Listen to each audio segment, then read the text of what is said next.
I'm surprised. I never expected someone like you, a bottom feeder, to be dining at such a high-end restaurant. I unexpectedly ran into Marcus, the department head of one of our major clients, at the restaurant. That day was my birthday, and Ryan, my older brother, who is 10 years my senior, was treating me to dinner. Marcus was the kind of person who always looked down on me and spoke to me in the most degrading way. Since I was used to it, I just gave him a polite smile, but Ryan immediately spoke up. I'm Jordan's older brother. Today is his birthday, so we came to have dinner together. Thank you for always looking after him. Despite Ryan's courteous greeting, Marcus sneered and said, I see. There's no way Jordan could afford a place like this with his own earnings. So his big brother splurged on him, huh? But honestly, even if it's his birthday, isn't it a bit much to spend this much on your younger brother? I mean, if you're Jordan's brother, I bet you're not much better than him. You're not young anymore, and I doubt you're making much money either, right? I was used to being insulted myself, but hearing my brother being ridiculed made my blood boil. Before I could stop myself, I snapped and said, Marcus, I don't care if you look down on me. I'm used to it. But I will not tolerate you insulting my brother, whom I deeply respect. Please leave. The moment I said that, Marcus's face twisted in anger, and I realized I had messed up. Normally, I would deflect his remarks with indifference, but this time, because my brother was involved, I lost my temper. But it was too late. Marcus let out a low chuckle and said in the most menacing tone I'd ever heard from him, Oh, so you dare speak to me like that, Jordan? You really have no idea who you're messing with. I panicked and thought for a moment that I should drop to my knees and beg, saying, I'm sorry, but the feeling that I wasn't at fault overpowered me, so I stopped myself from apologizing and glared at Marcus. Marcus sneered down at me and said, Kneel and apologize, Jordan. Imagine how funny it would be to see someone groveling in a high-end restaurant like this. Give the other customers a good show. I refused to apologize and stared him down even harder. Then, suddenly, Marcus smirked and said, If you won't apologize. Before I could react, he swung the glass of expensive cognac he was holding and flung its contents directly at Ryan's face. Whoa! Ryan let out an involuntary yelp. I was in complete shock. Wait, what the hell are you doing? Are you out of your mind? I demanded, flustered by Marcus's outrageous behavior. You've got some nerve talking back to me. Now get on your knees. If you don't want to lose your job, you'd better do as I say. Marcus barked. But then Ryan, wiping the dripping alcohol off his face, calmly said, Wow, I must say, I'm truly amazed. I've lived 37 years and gone through a lot, but I never imagined I'd experience having an expensive cognac splashed all over my face. I might be the only person in the world who's ever had this privilege. Honestly, it's kind of an honor. I mean, this drink alone costs thousands, maybe even tens of thousands of dollars. It's like getting showered in cash. What a luxurious experience. His reaction was so unexpectedly cheerful that I nearly burst out laughing. The only one who wasn't amused was Marcus. What the hell? Is Jordan's brother insane? You two are both absolute morons. Marcus spat out, clearly thrown off. Then Ryan turned to me and said, Jordan, I know you wouldn't do this, but just in case, you don't have to apologize to this guy, all right? Marcus scowled and scoffed. Your brother is just as arrogant as you. But that's fine. If you refuse to apologize, I don't care. I'll simply cut off all business with your company. Without our partnership, your company will probably go under. And when that happens, Jordan, You'll have to take responsibility and resign. No, actually, you'll be fired on the spot. Hell, the whole company might collapse. Either way, you're out of a job." Marcus laughed maliciously, clearly enjoying himself. At that moment, Kenneth, the restaurant owner who had noticed the commotion, walked over with a towel for my brother to wipe his face. Then, Mr. Kirkland of Kirkland Corporation, who had been sitting at the table with Marcus, also noticed the commotion and walked over to our table. Surrounded by various people, Marcus said this. "Ha, everyone's watching, Jordan. You just disrespected an important business partner. You're fired. Ha ha ha." Watching Marcus laughing gleefully, I didn't miss the cold stares from both Kenneth and Mr. Kirkland. Only my brother seemed to be genuinely enjoying the situation, grinning from ear to ear. Now that I fully grasped the situation, I confidently said, "You're the one who's getting fired first." Marcus's eyes widened in shock. And then the surprising truth was revealed. My name is Jordan. I'm a 27-year-old sales representative at a manufacturing company. My job is going fairly well, and I consider myself lucky to work in a friendly and supportive environment. Jordan, starting next month, you'll be taking over the Kirkland Corporation account. It's a big one, so do your best. One day, my senior colleague, Kyle, told me that.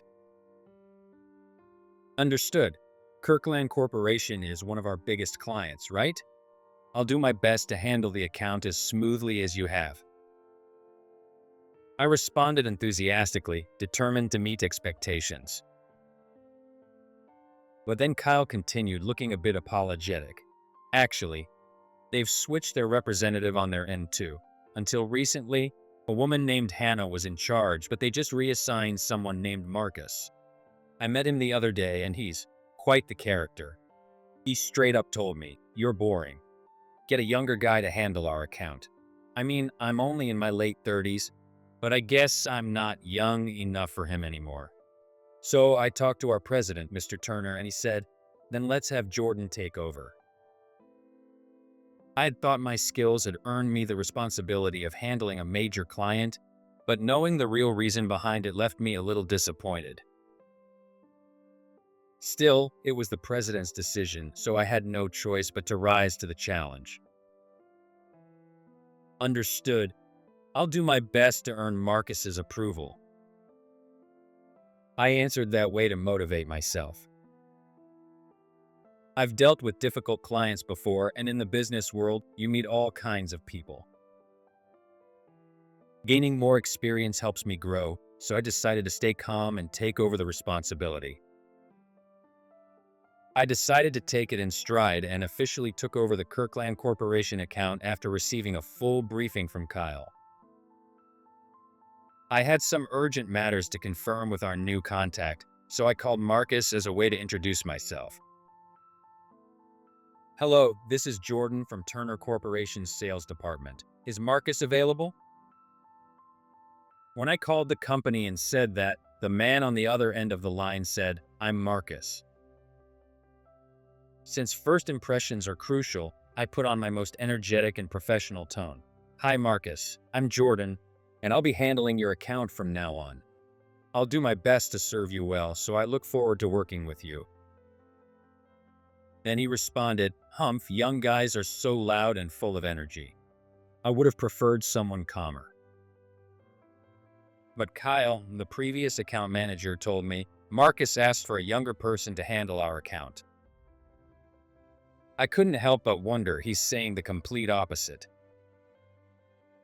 Still, I couldn't afford to falter now. My apologies.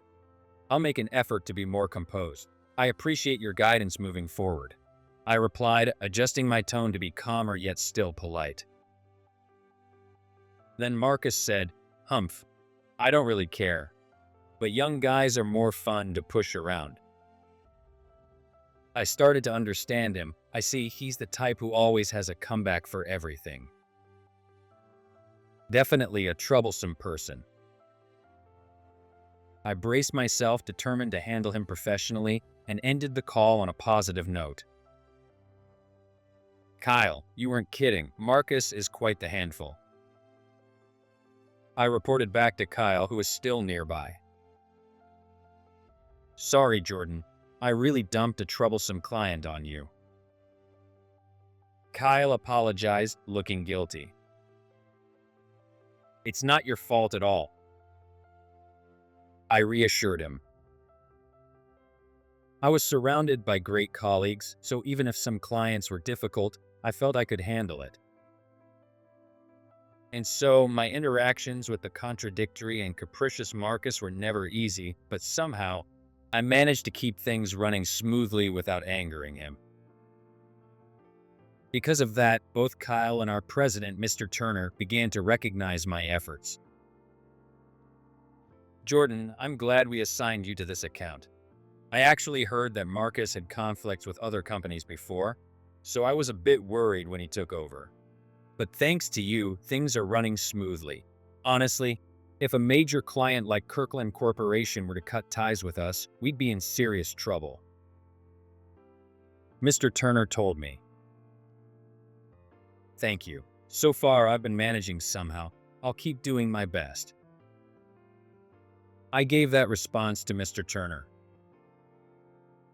That day, after a long and busy day at work, I finally headed home. As I stepped off the train at my station, my phone rang. Who could it be? I glanced at the caller ID, Ryan. It was my brother. Hello? Hey, Ryan? When I answered the phone, I heard Ryan's cheerful voice on the other end. How have you been? Tomorrow's Jordan's birthday, right? I thought I'd give you a call to see if you're free for a meal. There's quite an age gap between Ryan and me, 10 years to be exact. My father, Mark, has been married twice, so Ryan and I are half-siblings. Ryan's mother is a woman named Rachel. She was my father's first wife, but my father had a short temper and would immediately yell or corner his wife whenever he was displeased. Rachel, unable to endure the emotional abuse, eventually left the house. At that time, Ryan was 7 years old. In most cases, when a child is that young, they usually go with their mother. Naturally, Rachel tried to take my brother with her, but my father said this. Ryan is intelligent and a capable son. He has value. He belongs to me, so leave him behind. Desperate not to be separated from her son, Rachel initially tried to stay and make the marriage work. But my father was relentless. You're an eyesore. Get out of here. I'll take care of the divorce papers, he told her, forcing her out of the house. Of course, Ryan didn't want to be separated from his mother either. He cried and begged my father, but his pleas were ignored. The following year, my father remarried my mother, Marie.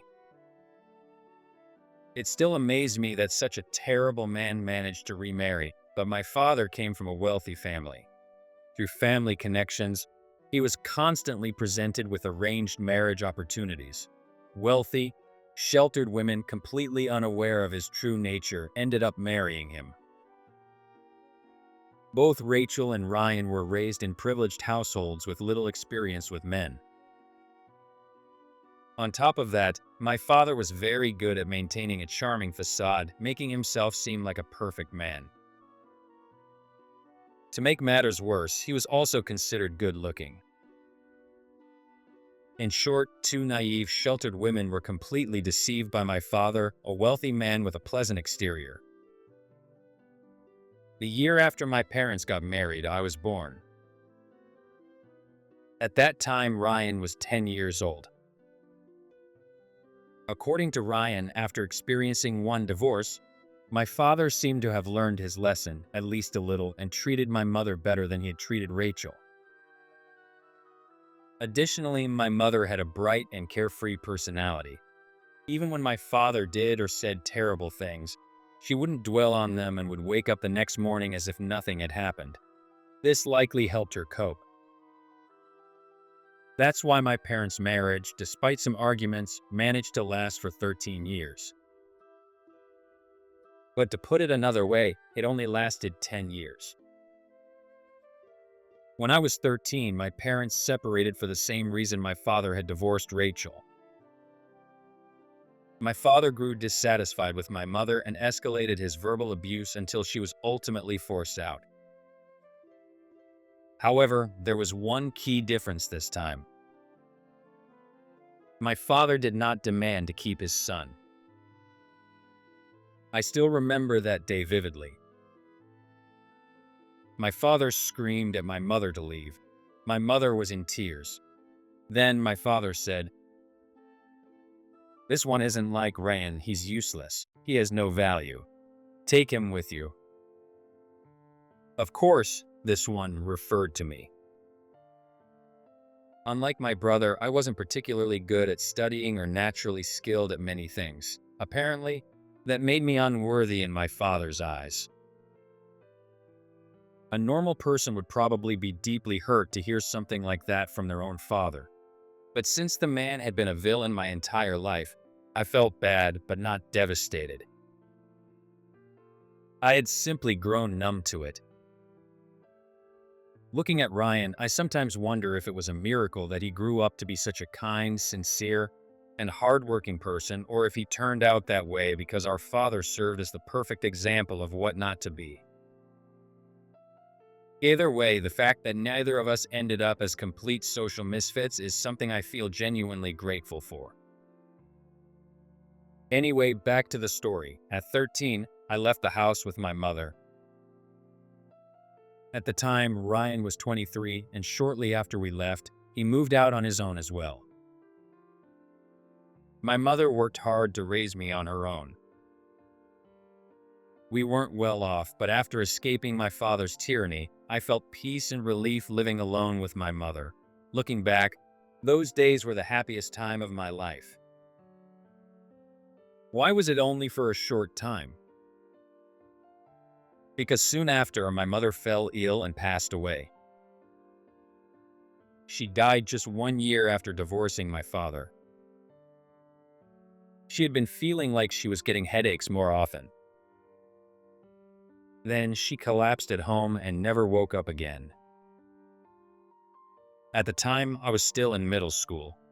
My heart shattered and I stopped going to school altogether. But before I had a chance to spiral completely, Ryan reached out his hand. "Jordan, come live with me. I'll take care of you." He wasted no time handling the paperwork to terminate my mother's apartment lease and took me in. By then, Ryan had already graduated from college and was working. He had a decent income for his age, so we weren't struggling financially.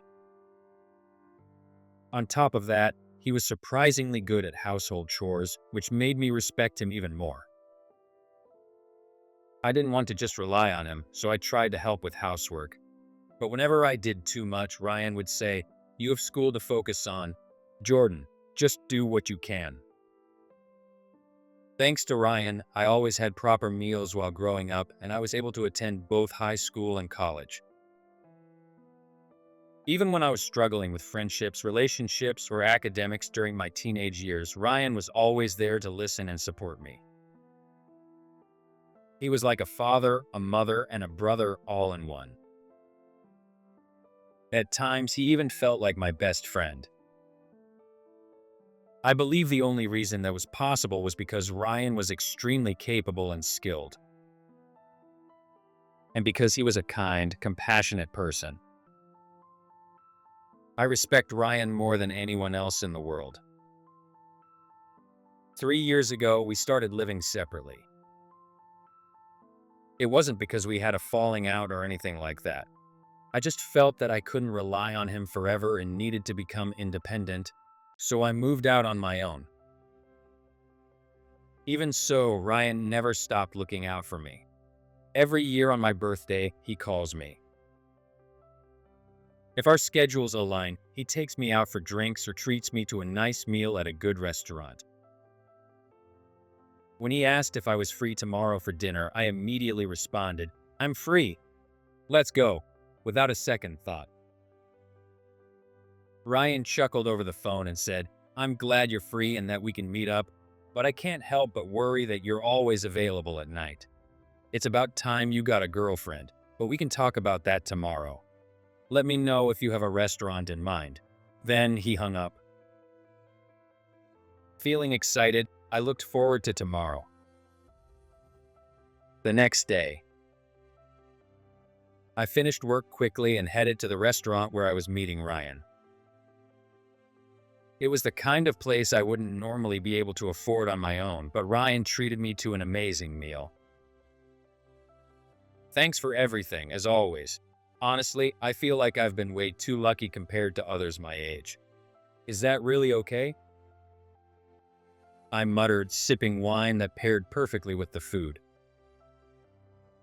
Ryan smiled and said, "Jordan, you had a tough childhood. You went through a lifetime's worth of hardship back then, so now you should feel free to enjoy as much happiness as you want. But that applies to you too, doesn't it? It wasn't just me. Didn't you also endure Dad's yelling and watch Mom cry growing up?" I wanted to acknowledge everything he had gone through too. He gave a wry smile and said, "Yeah, well, that's true." Wanting to hear more about his life lately, I asked, "So, how have things been for you recently?" That's when he brought up something unexpected. "Speaking of which, last week was Mother's Day, right? I sent flowers to my birth mother, and she called to thank me." Every year, Ryan sent gifts to Rachel on Mother's Day and her birthday. After all, it wasn't like he had chosen to be separated from her, and he always said he wanted to show appreciation while he still could. I respected him for always being thoughtful toward others. Then, he continued, "And guess what? She's getting remarried." I was a bit surprised and asked, "Remarriage? You mean Rachel?" Ryan simply replied, "Yeah." At that moment, I wondered, was he happy about it, or did he have mixed feelings about his mother marrying a man he didn't know? Then I reconsidered. Knowing my brother, it was definitely the former. I feel relieved, honestly. Ever since she was kicked out by Dad, I always worried about whether she was really okay on her own. When I moved out of the family home, I considered living with her, but she told me, "I've been living alone all this time, and I'm doing just fine. So don't worry," and well, since I knew I might get married someday too, I figured I didn't have to force it. But still, aging alone is tough, and I couldn't help but worry. I knew she had been dating a kind man 5 years younger than her for the past 3 years, and now she's finally decided to marry him. I'm really happy for her. He smiled brightly as he said that. Just as I had thought, he was genuinely happy. I had never met Rachel, but even I felt happy for her. Then, Ryan suddenly paused and said, "Wait, I'm sorry. Talking about my mom like this must be insensitive considering you lost yours." I quickly shook my head. "Why are you apologizing? I'm really happy to hear this. I mean it, I swear. My mom always asks about you whenever we talk. She's really fond of you, Jordan. She always asks, 'How's Jordan doing? Is he doing okay?' She even told me to let you know that if you ever need anything, you can count on her as a mother figure." Ryan said that and smiled. Hearing that filled my heart with warmth. The people around my brother were always kind-hearted. And I was sure it was because he himself was such an exceptional person. His kindness naturally attracted good people. At that moment, "Ryan, you actually came. It's been so long. You're looking great." A cheerful voice called out to us. Looking up, I saw a man around my brother's age, a staff member at the restaurant. "Kenneth, glad to see you. I figured if I called ahead, you'd feel obligated, so I just showed up instead." Ryan said that to Kenneth. Ryan introduced him to me, saying, "Jordan, this is Kenneth, one of my old classmates. He owns this place." Then, turning to Kenneth, he said, "Kenneth, this is my younger brother. Handsome guy, right?" I had assumed Kenneth was just a staff member, so I was surprised to learn he was actually the owner. Kenneth smiled warmly and said, "So you're Ryan's younger brother. It's an honor to meet you. Please enjoy your time here tonight." He gave a polite bow. Flustered, I stammered, "Oh, the honor is mine." Seeing my reaction, Ryan chuckled and said, "No need to be nervous. Kenneth's a great guy." Then, he noticed the bottle of brandy in Kenneth's hands and asked, "Wait, that bottle, what's the occasion? Did someone order it?" I wasn't familiar with brandy, so I didn't think much of it, but Ryan widened his eyes and turned to me. "Jordan, do you have any idea what that is?" "That's an insanely expensive brandy." Kenneth nodded and said, "That's right. This is our most expensive cognac. A customer at that table ordered it, so I took it out of the safe." A drink kept in a safe? I had never heard of such a thing before. "Just how expensive is that?" I blurted out. "Jordan, this bottle costs 5 figures. Ryan said that to me. "What? Are you serious?" I was so shocked that I couldn't help but shout. Kenneth laughed and leaned in to whisper, "I'll sneak you a little taste later, Jordan." Then he walked away. I wasn't sure if someone like me, who was perfectly content with convenience store canned cocktails, deserved to taste such an extravagant drink. A short while later, an older man entered the restaurant. He spoke to the staff at the entrance. My companion should already be dining inside. Then, he stepped into the main dining area. I glanced toward the table he was heading for, and I saw someone I recognized sitting there. "Ah." My voice slipped out unintentionally. Ryan noticed my reaction and asked, "What's up? You know him?" I lowered my voice and said, "Yeah, he's a manager from one of our client companies. Can't say this too loudly, but he's a real piece of work. Kind of a nightmare to deal with." That person was Marcus, our client. "I see, yeah, he does have that kind of vibe," Ryan said with a small smirk. Then he pointed out, "Looks like that expensive cognac was ordered by their table." Sure enough, there was a glass of deep amber-colored brandy in front of Marcus. Considering Kirkland Corporation was a major company, I assumed they could afford such luxuries. By now, I had figured out that the older man who had just entered was Mr. Kirkland himself. He sat down with a hearty laugh and immediately picked up his glass of high-end cognac. I was watching too intently. Perhaps feeling my gaze, Marcus glanced over at me. At first, he looked away, but then, as if realizing something, he turned back and glared. Crap. I tried to avert my eyes, but then I realized if he took that as a sign of weakness, he might make things even worse for me later. I decided it was better to be direct, so I gave him a small, polite nod. Marcus abruptly stood up.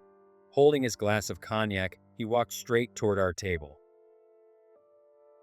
Once he reached us, he stood beside our table, looking down at us with a smug expression. Then, he said, Well, I never expected to see someone like you dining in a place like this." As usual, Marcus had a way of being incredibly rude. I forced a polite smile, but before I could say anything, Ryan smoothly stepped in. "I'm Jordan's brother. Tonight, we're celebrating his birthday. Thank you for always looking after him." As Ryan greeted him politely, Marcus said this. "I see. Well, it's obvious that Jordan wouldn't be able to afford this place on his own. So his older brother decided to splurge, huh?" But don't you think that's a bit much, even for a birthday? You must not be making much money if you're still treating your younger brother like this. I imagine you're just as unimpressive as he is. I was used to being insulted, but when my brother was insulted, I felt anger. I lost my temper and blurted out without thinking. Marcus, you can insult me all you want, I'm used to it. But I won't stand for you insulting my brother. Please leave. Then, when I saw Marcus's face clearly tense up at my words, I thought, oh no. Normally, I kept things diplomatic, carefully dodging Marcus's provocations. But hearing him mock my brother had made me lose my cool. And it was too late to take it back. Marcus's voice dropped to a chilling tone as he said, "Oh, you've grown quite bold, Jordan, speaking to me like that. You really must not know fear." For a second, I panicked. Should I apologize? Should I grovel? But no, why should I have to apologize? I hadn't done anything wrong. So instead of backing down, I met Marcus's glare head-on. Marcus sneered down at me. "Get on your knees and apologize, Jordan. It'd be quite a sight, don't you think? A man bowing down in a place like this, our fellow diners would be in for a real treat." I had absolutely no intention of apologizing. I glared back at him even harder. Seeing this, Marcus muttered, "If you really won't apologize." And then, without warning, he flung the contents of his glass, drenching my brother's face with the expensive cognac. Whoa. Ryan yelped in surprise. I was shocked. Hey, what the hell do you think you're doing? Are you insane? I was caught off guard by Marcus's unexpected action and hastily asked that. You're the crazy one for talking back to me. Now, get on your knees. If you don't want to lose your job, you'll do as I say. Marcus said that. Then Ryan said this. Wow, now this is unexpected. I've been through quite a lot in my 37 years, but never in my wildest dreams did I think I'd get a face full of high-end cognac. I might be the only person in the world to experience something this unique. Honestly, I should be honored. I mean, how much did that splash alone cost? A few hundreds or even a few thousands dollars? It's like being showered in cash. What a thrill.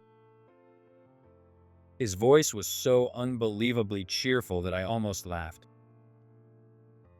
The only one not amused was Marcus. What the hell? Is your brother insane? You're both out of your minds. Marcus declared that. Then Ryan said this. Jordan, I know you wouldn't do this, but just to be clear, you don't need to apologize to this guy. In response, Marcus said, your brother's pretty cocky too.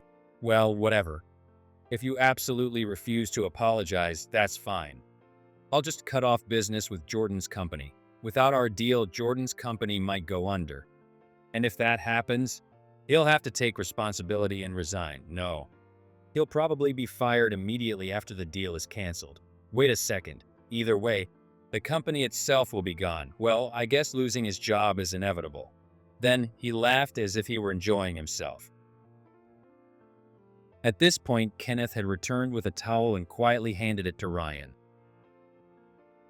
Then Mr. Kirkland of Kirkland Corporation, who had been sitting at the table with Marcus, also noticed the commotion and walked over to our table. Surrounded by various people, Marcus said this. Haha, everyone's watching you, Jordan. You insulted an important client and now? You're fired. Ha. As he laughed, I noticed something. Both Kenneth and Mr. Kirkland were looking at him with cold, disgusted expressions. Ryan, on the other hand, looked like he was having the time of his life, grinning like he was thoroughly enjoying the situation. I took in the situation and confidently said, You're the one who's getting fired first. Hearing my words, Marcus's eyes widened in shock. What the hell are you talking about? Even now, you dare talk back to me? Unbelievable. Then Mr. Kirkland said this. The one who should be speechless here is me, Marcus. His face showed an expression that looked both disappointed and exhausted. Hearing that, Kenneth gave a wry smile. What do you mean, Mr. Kirkland? Marcus asked that, sounding flustered. Mr. Kirkland didn't respond and simply hung his head in silence. Marcus, you really didn't know? He smiled slightly before delivering the final blow. Jordan's brother Ryan is the president of Ryan Corporation. You may not recognize the name, but surely you've heard of our dining group? Kenneth, the owner of the shop and my brother's old friend, explained that to Marcus. Our dining group? You mean the giant restaurant corporation that owns 300 locations nationwide? You're saying that he's the president? He was practically shouting in disbelief. Ryan reluctantly took out his business card holder from his pocket and handed over his card. I only introduced myself as Jordan's brother earlier, so I apologize for the late introduction. I'm Ryan, president of Ryan Corporation. Marcus took the card with trembling hands as my brother handed it to him. I see. I sincerely apologize for my behavior. Your brother has always been a great help to us. Marcus said that in a trembling voice. But it was far too late. And what is that pathetic attempt at a turnaround? Do you think we've all forgotten what you just said? Nearly everyone in this restaurant heard you insult Mr. Kensington's brother. Not to mention, you poured liquor on the man himself. That's not something a rational human being would do. He shook his head. In this day and age, incidents like this spread fast. If this gets out, our company's reputation will be in ruins. Mr. Kirkland said that. Then he added, honestly, you've had way too many problems with clients for a long time. I've had enough. Marcus collapsed onto the floor in shock, completely dazed. But when he suddenly snapped back to reality, he fell to his knees and bowed deeply toward Torian. Mr. Kensington, I'm so sorry. Please forgive me. Then Ryan responded cheerfully again, saying, I don't mind at all. In fact, I found it amusing, so I should be grateful. Having cognac thrown in my face, that's way too lucky. Our company is going to be even more prosperous now. But immediately after, he turned serious and said, I don't care about what happened to me, but I won't forgive you for insulting my brother. Apologize to him by bowing down on the floor. Marcus, looking completely broken, as if he would do whatever he was told, immediately dropped to his knees and said, I'm truly sorry. Jordan. At this point, having him bowing down didn't make me feel any better. It was probably just because my brother told him to do it, so it didn't feel sincere at all. Since I had nothing to say, I just stood there silently. Then Mr. Kirkland yelled, Enough, Marcus. This is disgraceful. Let's go. Resign and reflect on your actions. Everyone, he's fired. I sincerely apologize for the trouble he caused tonight. After handing his credit card to Kenneth for the payment, he dragged Marcus out of the restaurant. Once Kenneth finished processing the payment with Mr. Kirkland's card and returned it to him, he headed back into the kitchen. Thanks, Ryan. Do you want to wash your face? When I asked him that, Ryan grinned and said, I'm good. Until I get home and take a shower. I think I'll just enjoy the scent of cognac on my face. His ridiculous comment made us both laugh. Then at some point, Kenneth appeared out of nowhere and placed 2 glasses filled with amber-colored liquor on our table, saying, Here you go. This is. I wasn't sure, Boo. Ryan immediately confirmed, it's the most expensive cognac in the house. The same one Mr. Kirkland and his group were drinking earlier. It's a birthday present for you, Jordan. Kenneth said that. Kenneth, this cognac is way too expensive. If you're treating us, your bar might go bankrupt, Ryan said, half joking, half serious. Kenneth then explained, actually, Mr. Kirkland's table had ordered 3 more glasses of cognac, and the amount was already included in the bill. But with all that chaos earlier, we missed the timing to serve them. Then, before they left, Mr. Kirkland told me at the register, I'll pay for those as well, so please serve them to Mr. Kensington and his brother. Hearing this, Ryan laughed and said, as expected, Mr. Kirkland is a successful businessman running a big company, and he's got a big heart to match. Well then, let's accept this with gratitude. Jordan, he lightly clinked his glass against mine and said, cheers. I let out a small, wry smile and said, cheers before cautiously taking a sip of the luxurious cognac. Fruity aroma? It's different from wine, though. That was my first impression. It tasted like something for grown-ups.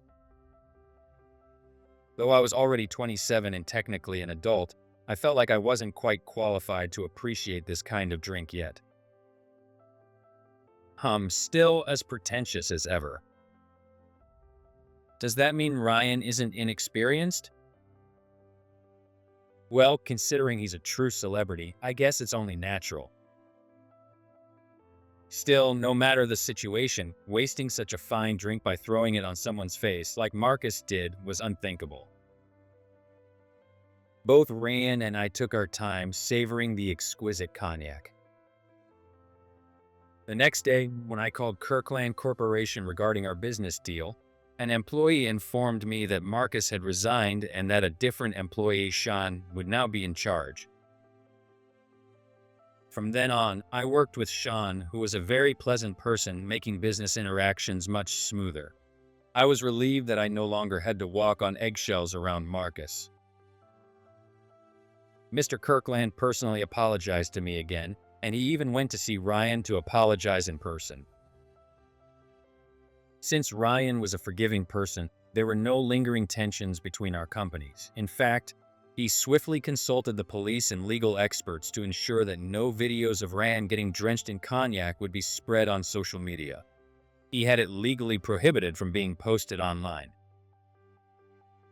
For some reason, whenever Ryan gets involved with troublesome people, they often end up reforming and becoming better individuals. Well, it's probably because Ryan is generous, but also someone who firmly points out what's wrong. He punishes, yet forgives. This balance is probably what makes him so remarkable. Maybe, even our father Mark might mellow out with age and become a better person when faced with Ryan.